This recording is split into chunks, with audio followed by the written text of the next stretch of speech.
Tout croyant qui lit les évangiles avec sincérité a un jour buté sur ce passage.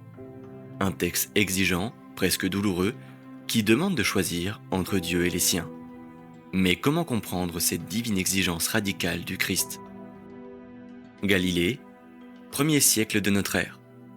Jésus de Nazareth rassemble ses premiers disciples. Les textes le présentent avec un message d'amour profond, mais c'est aussi un guide qui ne cache pas la difficulté de l'engagement spirituel. Dans l'évangile de Matthieu, il s'adresse à ceux qui veulent le suivre avec une franchise totale. « Ne croyez pas que je sois venu apporter la paix sur la terre.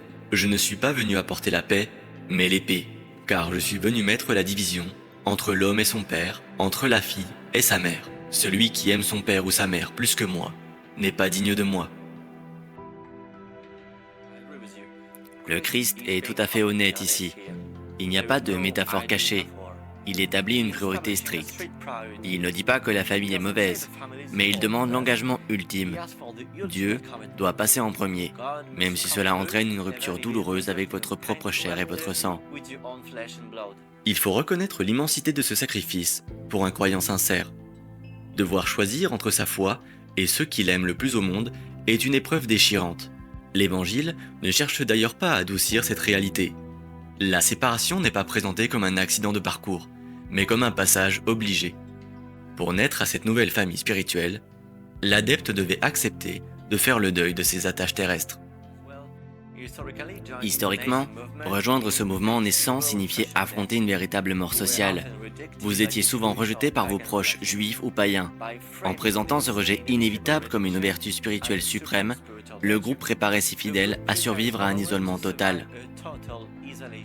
C'est ici que la logique heurte le dogme. Si un créateur a gravé dans le marbre le commandement d'honorer ses parents, pourquoi exigerait-il la destruction de ce même foyer ? La réponse est historique. La séparation radicale entre le croyant et le profane a toujours été le ciment de toute religion naissante. Pour empêcher les premiers chrétiens de retourner vers leur famille face à la pression sociale, l'institution a érigé la rupture en commandement divin pour tracer une frontière psychologique infranchissable. En idéalisant l'isolement, on s'assure le monopole absolu sur l'esprit de la recrue. Au bout du compte, derrière la belle promesse d'une famille éternelle, il ne reste qu'une tragédie, bien réelle. Des parents et des enfants devenus des étrangers les uns pour les autres, sacrifiés très exactement au nom de Dieu, l'argument d'autorité ultime brandi par les hommes pour légitimer cette mécanique de contrôle.